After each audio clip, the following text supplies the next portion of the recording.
الحمد لله نحمده ونستعينه ونستغفره ونؤمن به ونتوكل عليه ونعوذ بالله من شرور أنفسنا ومن سيئات أعمالنا من يهده الله فلا مضل له ومن يضلل فلا هادي له ونشهد أن لا إله إلا الله ونشهد أن سيدنا ونبينا مولانا محمدا عبده ورسوله صلى الله تعالى عليه وعلى آله وأصحابه وأزواجه وذرياته وسلم تسليما كثيرا كثيرا.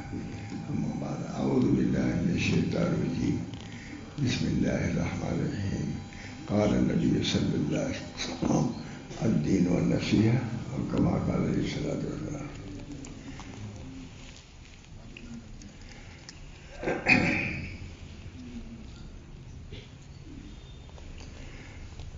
دوستو بزرگو عزیزو، الحمدللہ یہاں برابر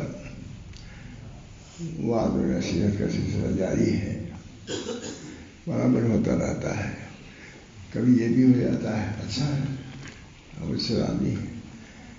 اللہ تعالی ہم سب لوگوں کو اس وعظ و نصیحت سے فائدہ پہنچائے، دینی نفع عطا فرمائے، یہ رسمی نہ ہو بلکہ حقیقی ہو.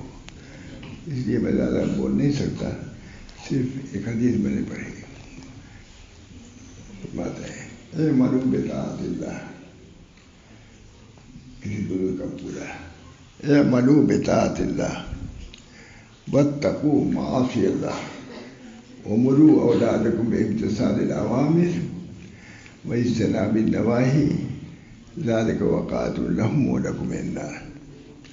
میرے دوستوں بزرگوں، وعظ و نصیحت انبیاء کا کام ہے، ان کی نیابت میں ہم کرتے ہیں.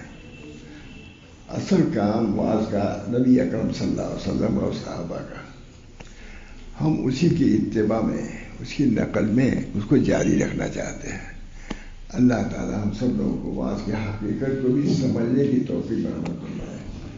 وعظ بہت سے ہوتے ہیں لیکن اس کا گناگون نفع جو نہیں ہو رہا ہے، تو اسی بنا پر جو طریقے سے ہونا چاہیے وہ نہیں ہو رہا ہے. اس بنا پر وعظ کہنے کے لیے علم کی بھی ضرورت ہے. قرآن حدیث کا علم ہو وہی وعظ کر سکتا ہے. دل میں اس کے گداز ہو، درد ہو، امت کی اصلاح کی فکر ہو، وہی وعظ کر سکتا ہے. ہر آدمی وعظ بھی نہیں کر سکتا. ہمارے بزرگان دین بڑے بڑے لوگ ہوئے ہیں، وعظ کہا لوگوں کو الٹ پڑ گئی، انقلاب آ گیا. اس بنا پر وعظ کہنے کے لیے بھی خود اپنی اصلاح کی بھی ضرورت ہے اور معلومات کی بھی ضرورت ہے. اللہ ہم سب کو اس کی توفیق مرحمت فرمائے. اتنے بچے ہیں، اچھا بڑے لوگ بھی ہیں، مجھے خوشی ہے. میرے ذہن میں بالکل نہیں کچھ تھا، لیکن اتنا میں کہہ رہا ہوں صرف اس داعیہ اور جذبے سے کہ تھوڑی سی بات بھی پہنچ جائے.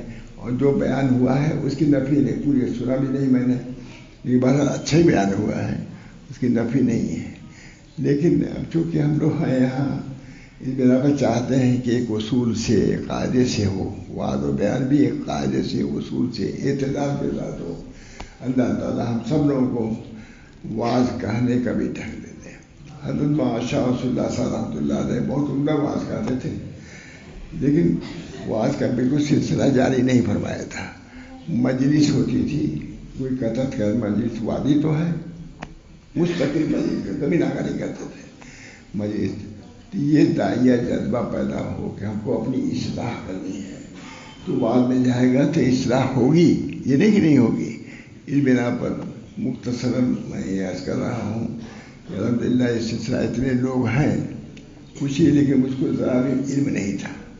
مجھ کو معلوم ہونا چاہیے تھا کہ یہاں کیا ہونے والا ہے کہ نہیں. بنیادی بات یہ بات ہے، سب سے بڑا ہے کہ مجھ کو معلوم ہونا چاہیے یہاں کیا ہوگا، کیا صورت. میں کچھ مصلحت بتاتا، کچھ رعایت بتاتا، کچھ سمجھ دیتا. یہ ہونا چاہیے. اپنے طور سے ہر آدمی کو وعظ کی اجازت ہے نہیں، سب کو اجازت نہیں. حضرت تھانوی کیا سب کو وعظ کی اجازت نہیں ہوتی تھی، آتے تھے. اس بنا پر بہرحال یہ مختصر سی بات میں بھی کہہ کے ختم ہی کرنا چاہتا ہوں. اللہ تعالیٰ مجھے بھی آپ لوگوں کے مواعظ سے نفع ہو، میں نے سنا بھی کچھ نفع ہو، اور واقعی دین پر آنے اور رہنے، اس کو سمجھنے کی توفیق ہو. اپنے اولاد کو بھی اس میں لگائیں. دین سننا سنانا بہت ضروری ہے مجھے. اللہ تعالیٰ مجھ کو بھی توفیق دے. آپ حضرات کو یہاں الحمدللہ روزانہ مجلس بھی ہوتی ہے, 1 گھنٹے قریب ہوتی ہے, کبھی ناکا نہیں ہوتا. سالہ سال سے ہو رہی ہے. کتنے لوگ آتے ہیں. اگر وعظ مقصود ہوتا ہے تو کبھی کبھی مجلس میں مس کر جائے. ماشاء اللہ صاحب مستقل وعظ کھاتے رہ گئے. کتنے لوگ آتے تھے, کبھی کبھی آئے جاتے تھے. اس بنا پر وعظ کی حقیقت سمجھ جائیے. وعظ اس کو کہتے ہیں کہ جس سے اللہ تعالیٰ کی طرف توجہ ہو جائے, اپنی اصلاح کی فکر ہو جائے. اسی نیت سے وعظ کو بھی کہنا چاہیے اور اسی نیت سے سننے والوں کو بھی جاننا چاہیے ہے کہ وہ مطلب ہے وہاں جا کر کے اپنے مرض کا کوئی علاج ہم پائیں گے تو اس پر عمل کریں گے. اور کوئی کمی ہوگی تو اس کمی کو دور کریں گے. اللہ تعالیٰ ہم سب لوگوں کو وعظ کی حقیقت کو بھی سمجھنے کی توفیق دے اور وعظ پر عمل کرنے کی بھی توفیق مرحمت فرماتے تھے. بہت اب کتنی باتیں بتائیں گا, چونکہ میں شاہ رسول اللہ صاحب کہہ رہا, امام محمد احمد صاحب کہہ رہا, تو یہ سب چیزوں کی حقیقت بہت معلوم ہے. اس بنا پر ہر بات سے بھی میں راضی نہیں ہو سکتا. سب اس کی کہو کیا ضرورت ہے انسان کو, لوگوں کو کس چیز کی ضرورت ہے. اس وعظ کہتے ہیں ایسی چیز کہ وعظ امراض کے علاج کا نام ہے. امراض کے اب باطنی امراض یا جو عام پھیلے ہوئے ہیں ان امراض کی اصلاح ہونی چاہیے. میں سنا ہے, سبھی سے میں سنا ہے, ایک بہت ہزاروں آدمی سے سن چکا ہوں. اللہ تعالیٰ مجھے بھی توفیق دے, صحیح بات کہنے کی توفیق دے اور تو عمل کرنے کی توفیق دے. میرے تمام بچوں کو توفیق دے. بات بہت بڑی کتابیں ویسی پڑھنے کی توفیق دے. کتابیں ہیں, کسی کتابیں لکھی جا رہی ہیں, لکھ رہے ہیں, عام لوگ لکھ رہے ہیں, لیکن ان کتابوں کو پیش نظر رکھنے کی ضرورت ہے. اسی اعتبار سے اپنی بھی تربیت کرنی چاہیے اور اپنے بچوں کو بھی تربیت کرنا چاہیے. بہرحال جو ہوا بہت ٹھیک ہوا, بہت اچھا ہوا, کوئی ناگواری بات نہیں ہے, لیکن اتنا کہنا میرے لیے ضروری تھا. اس بنا پر میں نے کہہ دیا. اب دعا کیجیے اللہ تعالیٰ مجھے بھی عمل کی توفیق ہو اور پورے مدرسے کو توفیق ہو, پورے خانقاہ کے لوگوں کی توفیق ہو اور پورے عالم کی توفیق ہو. اللہم الف بین قلوبنا واصلح ذات بیننا واہدنا سبل السلام ونجنا من الظلمات الى النور وجنبنا الفواحش ما ظهر منها وما بطن وبارك لنا في اسماعنا وابصارنا وقلوبنا وازواجنا وذرياتنا وتب علينا انك انت التواب الرحيم.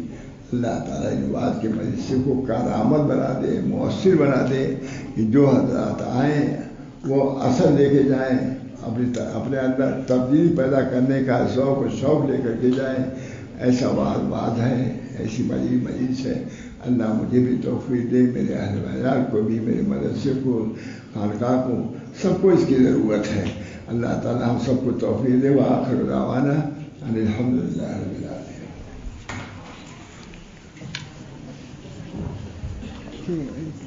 جی